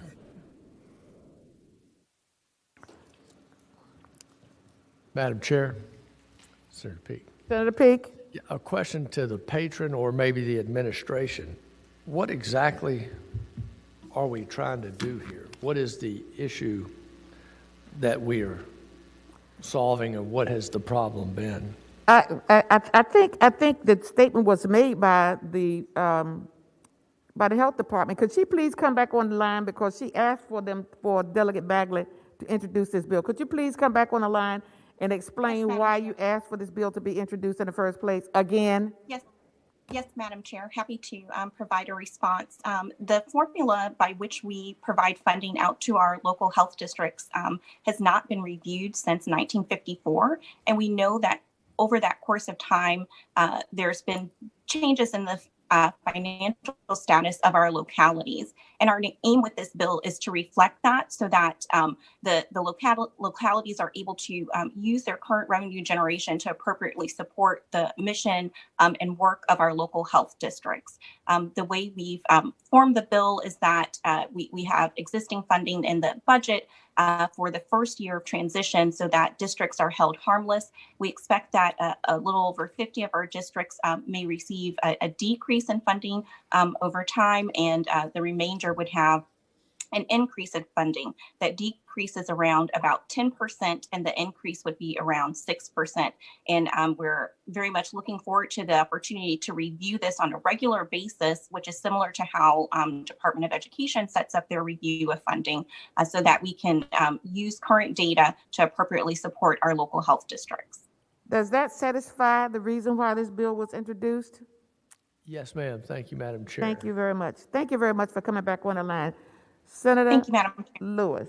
I would. It was the committee's recommendation on a vote of four ayes and 1 abstention that the bill be reported, and I would so move. You've heard the motion? You've heard a second. Please designate your preference on the electronic voting board. Please close the roll. Ayes 12, noes 2, abstentions 1. Ayes 12, noes 2, extension 1. The bill is reported. Thank you very much for coming on this morning, Delegate Bagley. Thank you, Madam Chair. Next, Madam Chair, we took up House Bill 1976, which was Delegate Willett's bill. It dealt with the Virginia Health Workforce Development Authority. So it added to the mission of the authority, developing strategies to increase diversity in health workforce by examining demographic data on race and ethnicity in training programs and health professional licensure, identifying ways to leverage technology to increase access to health workforce training and care delivery, and developing a centralized healthcare careers roadmap in partnership with the Department of Health Professions. It increased from 3 to 5 the number of members representing health professions or employers or representatives of health professionals on the board of directors of the authority, and removed the requirement that the chairman and vice chairman of the board be legislative members. It adds the chief workforce development officer to the list of officials and entities to whom the board reports biannually on the activities and recommendations of the authority. And we heard the presentation from Delegate Willett. As I recall, there was no public testimony either for or against, and it was the recommendation of the subcommittee that the bill be reported 5-0, and I so move. Can I get a second? Second. It's been moved and seconded that the bill be reported. Designate your preference on electronic voting board. Close the roll. Ayes 15, no 0. Ayes 15, no 0. The bill is reported. Next, Madam Chair, we took up Delegate Adams' House Bill 1987. This bill dealt with telemedicine and required the Board of DMAS to amend the state plan for medical assistance to provide for payment of medical assistance for remote patient monitoring services provided via telemedicine for certain high-risk patients. It made clear that nothing shall preclude health insurance carriers from providing coverage for service delivered through real-time, audio-only telephone services that are not telemedicine, and clarifies rules around prescribing Schedule II and Schedule 6 drugs via telemedicine, including establishing a practitioner-patient relationship via telemedicine. This bill was conformed, or was recommended to be conformed with Senator Barker's Senate Bill 1338, and then reported. And so I would move, first of all, I would move the substitute that conforms 1887 to Senator Barker's 1338, Madam Chair. You've heard the motion on the substitute. All in favor, please say aye. Aye. Nays have the same right. And before you entertain a motion, Senator Lewis, this bill has been requested by Finance. That's correct, Madam Chair. And Okay. so my motion would be that, based on the subcommittee's recommendation. Senator Locke, I'm sorry, Senator Howell said once the bill is conformed, it does not need to go to Finance. So you It's can already drop. been Yes, Finance. right, Okay. so you can drop that portion of Okay, it. will do. All right, so my motion then, based on this recommendation from the subcommittee of 5-0, is that the bill, bill as in the form of a substitute be recommended reporting. And I so move. It's been moved Second. and second that the bill be reported. All in favor or not, designate on the electronic voting panel. Please close the roll. Ayes 15, no 0. Ayes 15, no 0. Senator Lewis.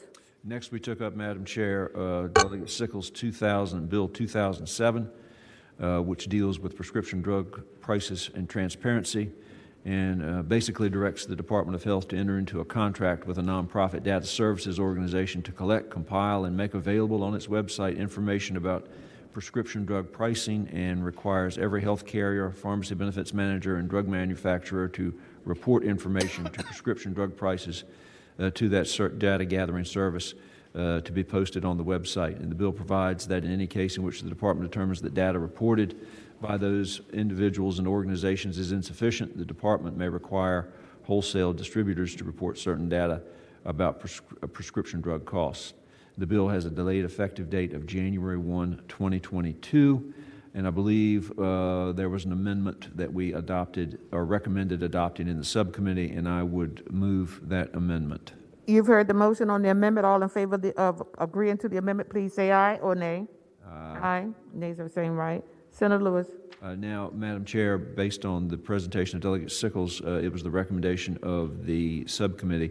Now, Madam Chair, I will inquire of Senator Howe. This one had a finance designation too. Does that still need to go to? Yes, it didn't have a companion, so Okay. it hasn't been to finance yet. Okay. So the recommendation of the subcommittee would be that it be reported and re-referred to Finance and Appropriations, and I would so move. It's been moved and second that the bill be reported and be referred to finance. All in favor of that motion or not, please designate on the electronic voting panel. Please close the roll.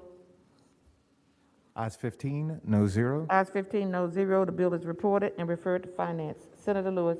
Next, Madam Chair, we took up House Bill 2061, Delegate Willett's House Bill 2061 regarding Virginia's immunization information system, and it requires any health care provider in the Commonwealth that administers immunizations to participate in the system and report patient immunization history and information to the system. Under current law, participation is optional for authorized healthcare entities. Now, the individual being immunized, as I understand the bill, Madam Chair, can still opt out, but it has to be, but the provider cannot. This bill has a delayed effective date of January 1, 2022. Right. And we heard from Delegate Willett, and I believe we had public input on this one, Madam Chair, as I recall. And it was the recommendation of the subcommittee that the bill be reported 3-1, and I so move. It's been moved and second. Madam Chair. Senator Newman. Madam Chair, just a question to the chairman.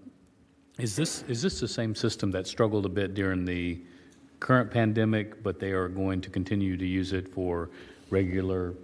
That's my understanding. That's my understanding, Senator Newman. Okay. Thank you, Madam Chair.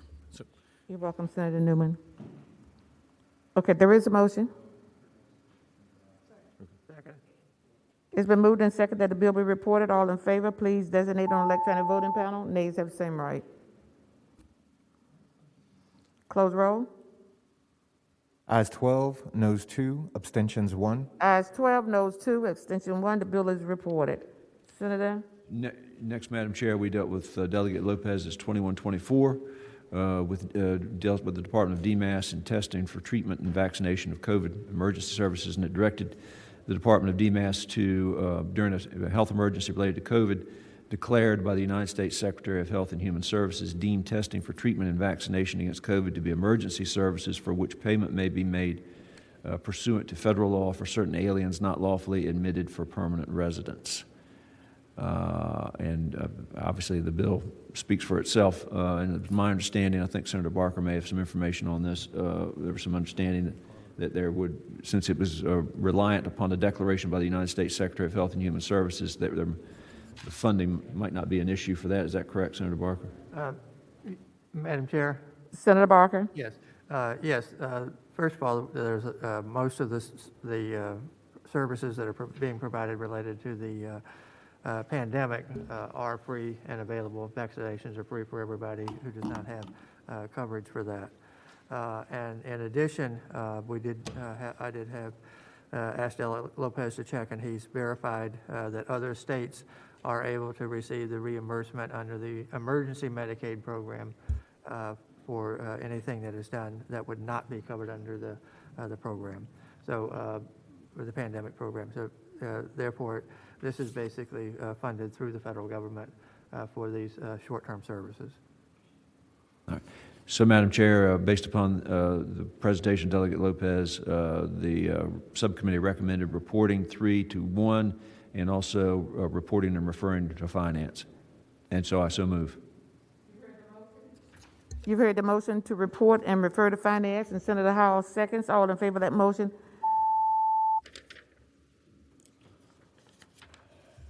Close roll. Ayes 14, no 0. Ayes 14, no 0. The bill is reported. Thank you, Madam Chair. You're welcome. Thank you for being with us, Delegate Lopez. Next, Madam Chair, we took up Delegate Adams' House Bill 2154, which directs the Board of Health to amend regulations governing hospitals, nursing homes, and certified nursing facilities to require each hospital, nursing home, and certified facility to establish and implement policies to ensure permissible access to the use of an intelligent personal assistant. We're talking Alexa and all the other personal assistants mechanized computer personal assistants out there by the patient while receiving inpatient services. And it goes on to define intelligent personal assistant as a combination of electronic device and a specialized software application designed to assist users with basic tasks using a combination of natural language and combinations known as digital assistants, virtual assistants, again, Alexa, Siri, all the Google stuff. And it was recommended reporting 5-0, and I so move. It's been moved and properly seconded that the bill be reported. All in favor of that motion, please. Close the roll. Ayes 15, no zero. Ayes 15, no zero. The bill is reported.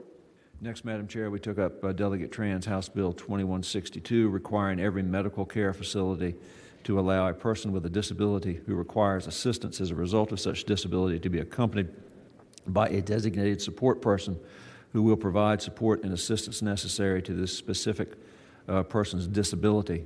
The bill defines person with a disability and designated support system. It provides that a designated support person shall not be subject to restrictions on visitation adopted by the medical care facility, authorizes the medical care facility to restrict a designated support person's access to specified areas within that facility, and the bill requires every medical care facility to adopt protocols to inform patients of their rights to be accompanied by a designated support person.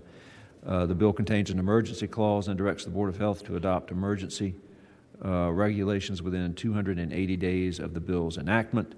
We heard some public input on this, Madam Chair, from folks who had incidents in medical facilities where had they had such a person available, the outcome would have been much better for the patient and the individual, and it was based on Delegate Tran's presentation, the public comment. The subcommittee recommended reporting 5-0, and I so move. Madam Chairman. It's been moved and probably second. Who am I hearing from? Senator Cosgrove? Yes, thank you. I'd ask the chairman. Currently in hospitals, they're not allowing visitors because of the COVID situation. Is this going to affect or impact the hospital's ability to enforce that type of rule? Delegate Cosgrove, we did not discuss the COVID restrictions in regard to this. I will say that the bill, while it has an emergency clause and directs the Department of Health to adopt emergency regulations within 280 days of the bill's enactment. So hopefully the large part of those restrictions will be behind us by the time this comes an issue. I don't know if Delegate Tran's in the room. Madam Chair, this is Delegate Tran. Madam Chairman, I'm not going to try to hurt the bill. I'll Madam probably Chairman, I can abstain until we can respond. figure out. Madam Chairman, I'm happy to respond if you want. And Madam Chair, this is Delegate Tran. I'm also here. Delegate Tran, it's your bill. I'd like to hear from you, please. Great, thank you so much. To respond to the senator, hospitals are able to put in place policies that could keep patients safe. So in the pandemic, they would be able to enforce any type of restrictions as needed. Just to remind the body that in the biannual budget that we passed during special session, there was actually a budget amendment that was a little bit broader than this bill. So this policy is currently in place right now, and the Department of Health has been working with VHHA to make sure that it's implemented in a safe way during COVID. And also VHHA and I work together through this bill as well to address their concerns. Thank you. And I will say, Delegate Cosgrove, the hospitals did indicate their support during the public comment process, too. Thank you. Delegate? Did I say delegate? Yeah. Oh, sorry. Ooh. Ouch. That's okay. Guess what? I've been called a whole lot worse. And will be called sooner than later again. Senator Dummett, do you have anything that you can add that will be helpful? Just that there are established hospital policy already for visitors, and it was only in some hospitals in extreme circumstances that visitors were denied. This is a big safety initiative. These children, when they're isolated, or adults, when they're isolated and without anybody that they know, they're actually a much bigger safety risk. So this is absolutely compliant with best practices for COVID and really important for these individuals. Thank you. Madam Chairman. Reluctantly, Senator Saslaw. No, go ahead. I would, if it's not ready by now, I would assume shortly that they will have the ability to test and have the results within 15 to 20 minutes or less.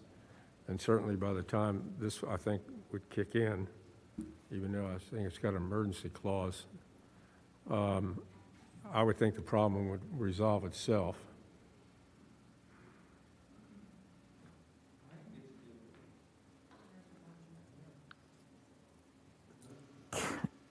The motion was?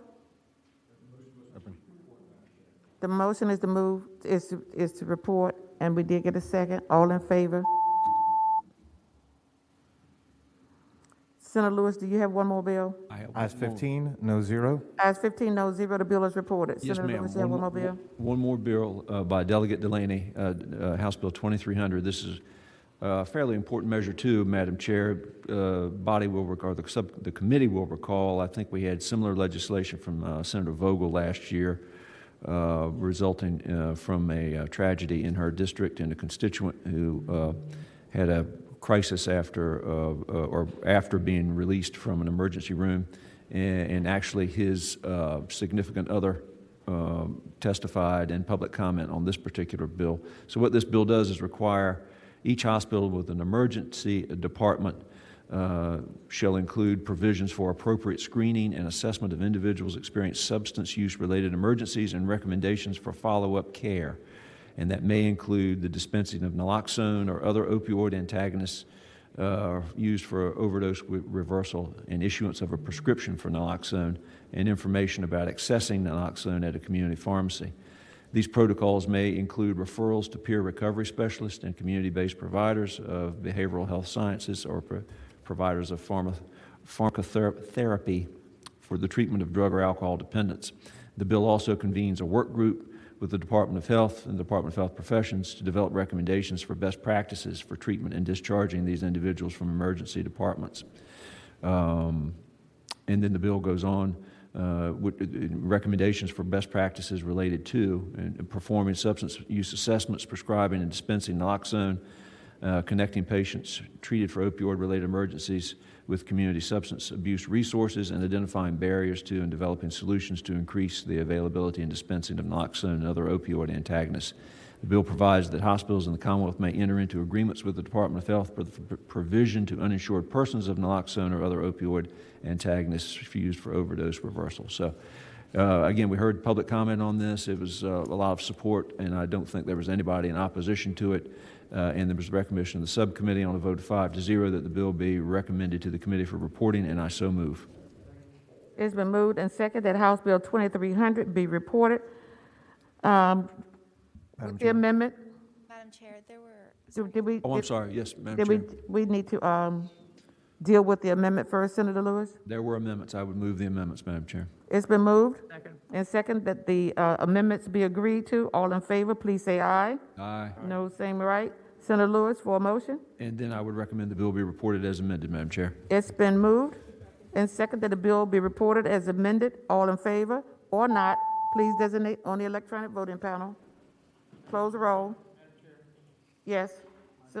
Senator Cosgrove's light's not working. Could you record him? Senator Cosgrove, how do you vote? How do you vote, sir? Your vote will be noted.